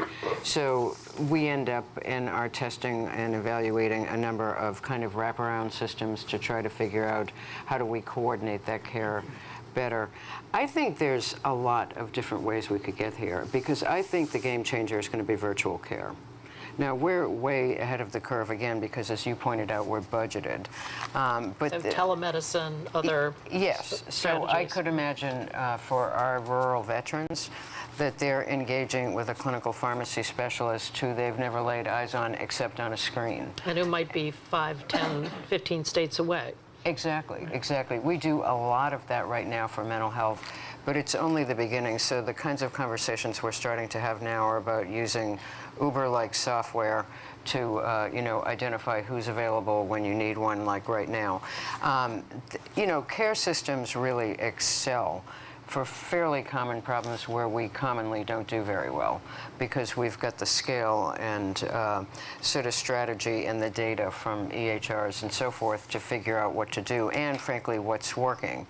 But there's going to be so many more opportunities. When I think about what's coming online with precision medicine, it is pretty astonishing. So I just have to salute Katie's leadership for, having this brain inspiration a few years ago and creating everyone connected with the Institute, because this is very, very important. But at the end of the day, I think what goes under the broad umbrella of MTM could take a lot of different shapes. So, Jerry, talk about the EHR that Geisinger has had also in place for many, many years. Yeah, Is it adequate now to the task? We've been lucky enough to, or depending who you ask, unlucky enough to have same EHR for 20-some years. We were one of the first people to get Epic. It's kind of a very common EHR now. It is indispensable to have all of our teams have that ability and access to the records. Ironically, a little funny story is I lead an ambulatory task force in Pennsylvania, part of our state pharmacy association, and we actually reached out to a lot of health physician leads.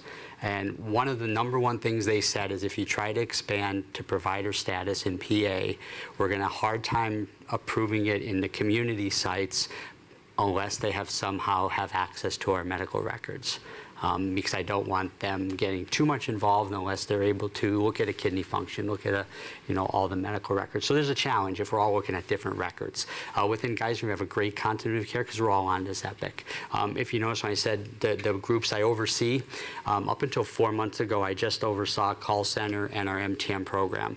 And the other 5 things were just added to me. And part of the reason they were added to me was that, well, boy, wouldn't it be nice if our retail pharmacists are talking to our clinical pharmacists, who are talking to our home infusion pharmacists, who are all under the same umbrella, and we could really connect the dots with that coordination of care. How about I have a pharmacist in neurology? How great would it be if that person was connected to my specialty pharmacist in my specialty pharmacy, and they become this little mini core clinical team? So the continuity of care, the coordination of care, and having an EHR that everybody has access to is pretty important, and the functionality of that EHR too. Epic has been great. I mean, their upgrades over the years have been pretty impressive. We just took on their genomic model to help us with our genomic approach, and that's been very beneficial as well. But Jerry, just to underscore a point, I think you all started in the outpatient area first with Epic, and then and quickly went into that. Yeah. And so this is definitely something that I think is really important, and I think is an opportunity for pharmacy, and it's a problem that pharmacists in the community are not trying to solve because there's not an economic reason for them to try and solve it today. So something that we are doing at Health Partners right now, we have health system-based MTM providers who provide care in our network, and we have community pharmacists who provide care in our network. And we definitely see a difference in what happens in those settings, and much of it is because the community pharmacists don't have access to the record. They do not. They do not. And so we're currently in a grant with NACDS and the University of North Carolina Eshelman Institute. National Association of Chain Drug Stores. Sorry about that. And we're working with our community pharmacists, and one of the big pieces that we're working on is how do we drive access to EHRs. And so we're going to leverage our health plan relationships that we have with the medical groups and with the pharmacies, and we're going to try and put them at the table, and we're going to try to talk about ways that we can help to solve problems. I think there are opportunities for community pharmacies to partner with health systems that don't have pharmacies, or even those that do have pharmacies. As risk-based arrangements become more and more common, community pharmacists can provide a huge amount of value to the care team. They don't get paid to do it, and we need to figure out how do we do that. Is it a relationship where they're taking some risk with the, do we as a payer contract with the health system and allow them to contract with the community pharmacy? Do we pay both the community pharmacy and the health plan or the health system? How do we make those connections? Provide some incentive for those things to touch and figure out how are they going to work together to fix these medication issues that we know exist.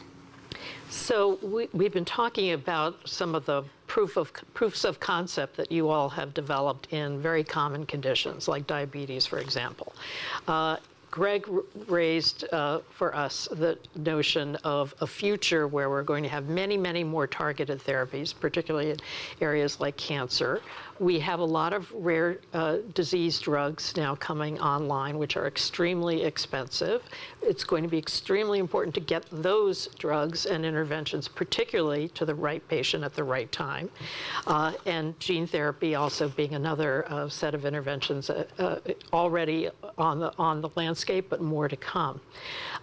What do your systems need to do to get ready for that era? Which, as Greg suggested, we're probably going to need even more sophisticated platforms because we're also going to have to bring diagnostics into this as well to make sure we're getting those right therapies to the right patient. So Dan, let's reverse order, start with you on this one. It's really hard. I don't think we know. I feel like we don't know what to do yet. there's a ton of conversations around how do we use this information, and right now it's all about having that extra information. If you have more information in order to make the right decision, you always want to be in that situation. What are the valuable tests? Which person tells me the right thing? You know, different people tell me different things about different mutations. Who's right? How do we pay for it? Who do we pay for? Those are. It's a question.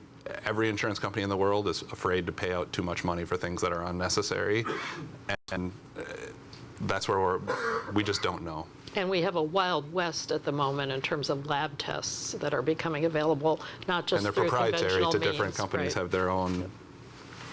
Jerry? Yeah, I'm going to go and kind of probably piggyback off you. I'm not sure we've all figured it out. I mean, the number one, the elephant in the room is just sheerly the cost of some of these therapies that are going to come out, right? And how do systems and the government that's paying the bill support it? And I think we could figure that out. I think the genetic testing itself, there's some cost involved with that too, right? We get some research grants. We are able to look at some of these genetic mutations and research, and then we have to somehow then translate into clinical practice, and that does cost some money to get it verified through CLIA labs, et cetera. Once it's there, it's who is that content expert that's steering that conversation, right? Do we have that in our system? I think for genomics at Geisinger, we do.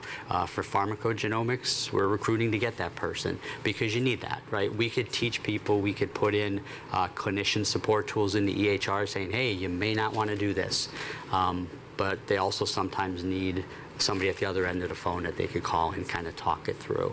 I think the other thing, I think we've done amazing in 3 years, we've gotten rid of a lot of noise. When I first started looking at pharmacogenomics about 3 years ago, we had a task force that I was on, and we had a couple software vendors come in and show us their systems, and they were amazing. But if you ever saw the screen, there was just so much information. And I couldn't walk away and determine what was important and what wasn't. And that was kind of our to-do with them, was go back and figure out a way to use all this in the background, but somehow give me 1 or 2 bullets that I need to address. Because I know this is all valuable information. The average doc, the average pharmacist is not going to look at 17 bar graphs and walk away with a decision. It's just going to hurt. And I think that's where we need to get to. I think we need to get to where we have that genetic information and we incorporate into machine learning models that we're currently working on. We have a couple of them in Geisinger around heart failure and stroke prevention. They're great. I don't know if we started to really pull a lot of that genetic information, but if we had it, just imagine that. Machine learning, boom, you're going to have a problem in 10 years. I need to intervene now. Well, and it takes a system of the magnitude of Geisinger and one that has made the investment in that technology to be able to pull that off. And a lot of systems are a long way from that. What about VA and VHA, Carolyn? So this is a very, very big opportunity for us, and I think imperative. Right now, we have 800,000 veterans who've donated or contributed their genomic information to us in something called the Million Veteran Program, and we won't stop at 1 million, but they very much regard this as a partnership. More to the point, in a more focused way, we are swimming in these waters right now because we have launched a precision oncology initiative, building on a partnership that we started about 2 years ago with the Prostate Cancer Foundation. It turns out we're probably the largest provider of cancer care in the country, and so our first initial focus is on veterans with metastatic prostate cancer who may benefit, and then we'll be adding lung cancer, and if we have sufficient volume, we'll be exploring breast cancer as well. So effectively what this means is that we're trying to create a system of excellence within this larger system. Now, that's going to bring up some interesting internal budgeting problems. Yes, we have a global budget, but how it gets allocated internally is going to be intriguing, and the initial centers of excellence for this initiative don't line up neatly to our network and other structures. I think it's all doable. I do believe that the biggest challenge we're going to have is in all of this is kind of the verb tense. What do we need to do right now and what needs to be on the drawing board? And we're not quite at the Tower of Babel phase, but we're rapidly approaching that, where everyone wants to do their piece right now. But hugely exciting because, again, we've got the scale to learn pretty rapidly what's working and what's not. Great, great. Well, we're going to now open this up to questions and comments from those of you in the audience. Also, short speeches masquerading as questions, as long as they're very short. So let's go to a question right here. And if you would introduce yourself by name and affiliation, that would be very helpful. Hi, my name is Larry Lamont, and I represent the California Chronic Care Coalition. And my question is really to Dan and to, well, all three of you. One of the things you said, both of you said, that those people that we cover, we have some better outcomes because of your system than those that we don't cover, who may be coming from other plans or other payers that are involved. One of the things that I'm interested in hearing more about is in terms of interoperability of data.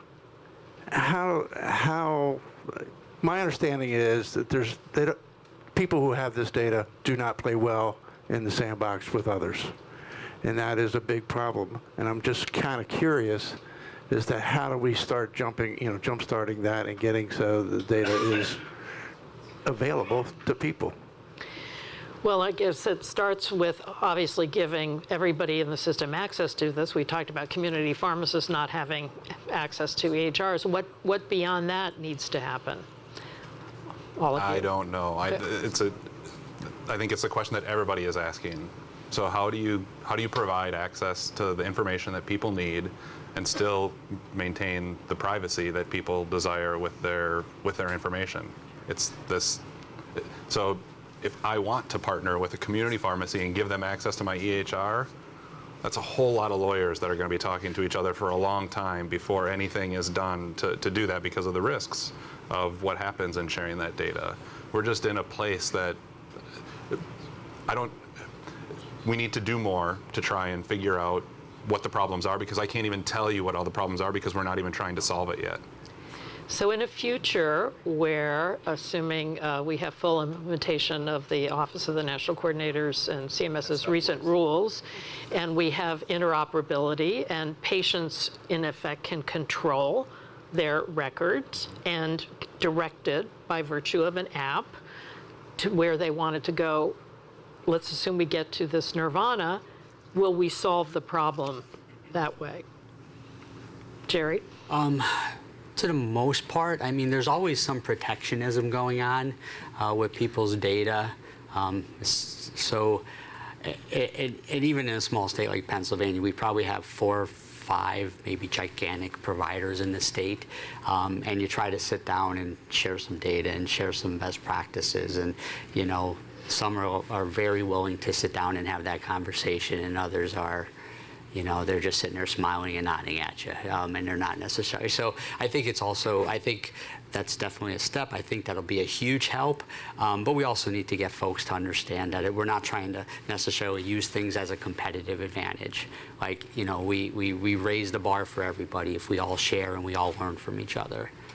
I think that's kind of the message we need to get across to people. I think we've been chasing the wrong model, right? The idea is, my gosh, we've got all this data locked up in silos, and if we just kind of liberated that data, we'd know what to do. And this may sound painfully retro, but I mean, really, the business or problem you need to solve needs to drive the IT requirements. So an app where patients know where to share their data, I'm not actually sure how instantaneously that would play in my family. Now, I want to guess about half of our veterans actually do use a personal health record, because we've had that up and running for a while. And when we migrate to Cerner, that same system will be built into it, which is terrific.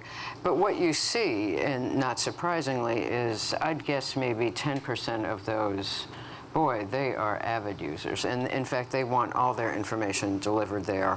And others are signed up and have some vague sense that in a pinch, someone could help them find what they need, but they're not active users at all. So I think that we've got to think a lot about the effector arm here, if you will, or the specification of why you would want this, what you would do with it, and that's pretty challenging, but hugely important. So long way to... tell you, in Minnesota, almost all of our health systems are on Epic, and we have access because everyone's on Epic. You can see what's happening in all of the different health systems. So we know what it would be like if we had access to all of this information in the health system. We can see if you're a Health Partners patient and you go to a Fairview hospital, I can go look at the hospitalization without having to do all the work. It's a huge benefit. We know it's a huge benefit, but that, we're not going to tell everyone they have to use Epic. But in a sense, everyone in Minnesota has converted to Epic. I think a lot of it for that reason, because they know that they're going to be able to see what's happening, and they're better able to coordinate their care. If you know what happened in the hospitalization and you're now following up with that person and you can see what happened when you're sitting in the office with that person, it's totally different what happens as a result of that visit when you have the information right in front of you. And apparently, since Minnesotans are nice, you have health systems that are playing well with each other also, which is making it work. All right, let's take a question in the rear. Hi, good morning. My name is Ron Klein. I'm the Chief Medical Officer for OPM. And I was just wondering how white bagging and brown bagging affects MTM, positive, negative, or neutral. And obviously the question is not relevant for your plan members that you care for. And you better explain white bagging and brown bagging for... Everybody should know what that's So white bagging, for people that don't know, is you fill a prescription in the pharmacy, you pick it up in the pharmacy, and you take it to your doctor, and you get the injection given at the doctor's office. I don't know. In my mind, I don't see a connection. I'm not really putting that connection together, any connection with MTM and white bagging or brown bagging. It's not something that I don't see a connection there. So right now we're kind of knee deep in trying to figure out white bagging and brown bagging. Another thing that's going to be added to my little umbrella is something called a central medication ordering hub, and part of that is going to be a division on ordering medications out of specialty for that brown white bagging. Have a great process, and the idea is that it would be basically running through our MTM pharmacists that are embedded in specialty, that they would be the responsible party to, the doctor wanted a med, they would go through them, they would determine, is this A, our best practice, is that what we want to order, B, they'd place the order, get into this central hub that would get the pre-certs, they would be responsible for ordering, tracking, and getting it into the system. Because right now right now it's a little bit, it's a little convoluted in how the process goes, right? Some people are ordering and they're getting it from this pharmacy and it gets shipped somewhere, and then we have to try to find it and get it back into the system.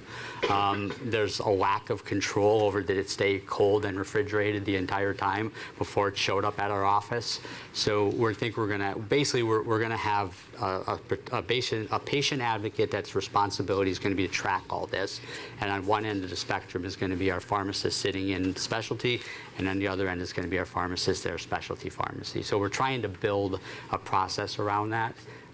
If you want to reach back out to me in about a year, if I'm still here, I'll be more than happy to share how we fixed it. I hope as we move to value-based care, hopefully we won't be doing things like this. We're doing this because the pharmacy benefit pays different than the medical benefit.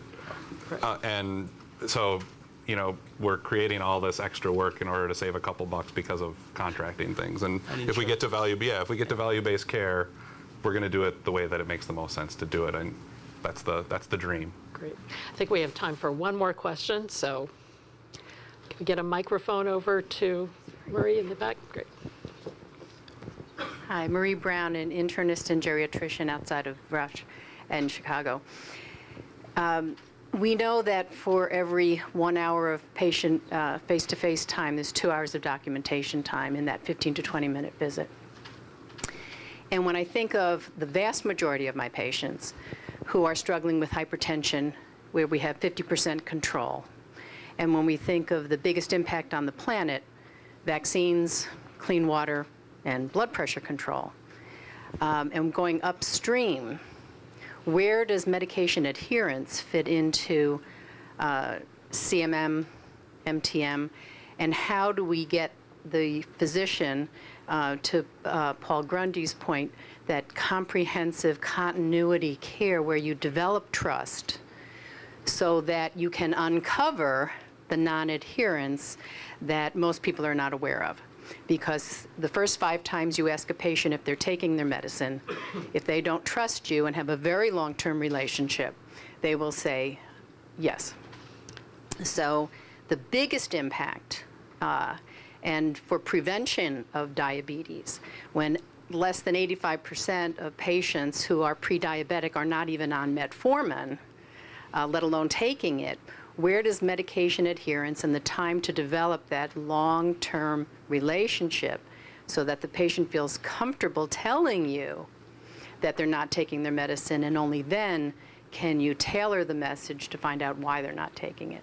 Where do we find the time when regulation, documentation, lack of team-based care, workforce issues are all eating up that time, and the back of the physician is what the patient sees? So in 5 seconds or less, let's just, one of you take that question, and Dan, why don't you go ahead? CMM is made for this. This is the reason that people get better with CMM, is because it's an extremely personalized service that takes into account the value of that patient and what their desires are in medication, and finding, when there are 8 choices, what's the right choice? And they make that 15 different times if they're on 15 different medicines, and they're on a regimen that they feel comfortable with and they want to take, and they know that they're going to be able to afford to take it. So it's one of the things that I think we see all the time. There's all this focus on adherence, and adherence is the end outcome, but in the vast majority of cases, the reason that they're non-adherent is because of, it's not because they don't know how to take their medicine or because they can't. It's because it causes a side effect, or someone told them something that scared them, or it's too expensive, or take your pick. And CMM figures out what those problems are and addresses them and solves them. I think it's for the group that is complicated. It's why CMM is so important. And they have longer appointments, 30, 45 minutes to sit down versus the doc has 20 minutes to, wait for the nurse to room, and then the doc has to get in and out. So, hopefully your CMM or MTM pharmacist have some time to sit down and have that conversation. And it is about building trust. They'll tell you 5 times in a row they're taking their meds, and you have it in your Epic. It actually shows you their NPR rate is like 50%, and you'll show it to them, and they're, nope, I'm taking it. And you'll call the pharmacy, and they're not taking it. And it's about developing trust, and you will. If they see them enough, you develop trust. I haven't been in practice in 10 years, and I'm extend this real quick. But my main office is above where my clinic used to be. I still once a week will walk downstairs and run into one of my patients. Dr. Jerry, oh my gosh, my diabetes sucks. You need to come back. And that's the trust you develop, that hopefully then they share that stuff with you. Well, we've reached, unfortunately, the end of our time. I think Greg invoked a saying that there's never been a better time to be an innovator in healthcare, and that surely is true. However, that doesn't mean it's easy to be an innovator in healthcare. And what you all have described over the last little while is the accumulation of a lot of very difficult, important, thoughtful, and expensive work. And clearly, an agenda for the nation to continue to expand the good work all of you have done and bring it to everybody. So join me in thanking this panel for a terrific discussion.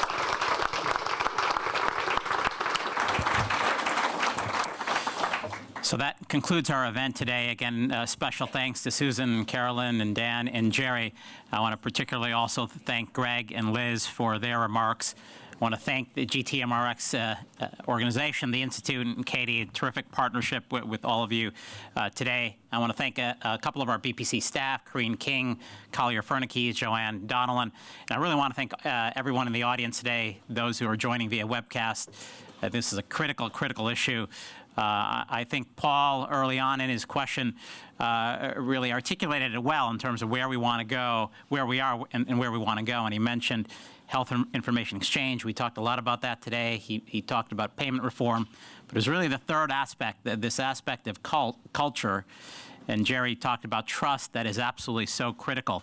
Probably the most important word in the title of today's event is team, and we have to transform healthcare into team-based care, and public policies that support team-based care, I think, are critical ones. I know here at BPC, we're going to be continuing to focus on. So thank you, everybody. Thanks for your leadership.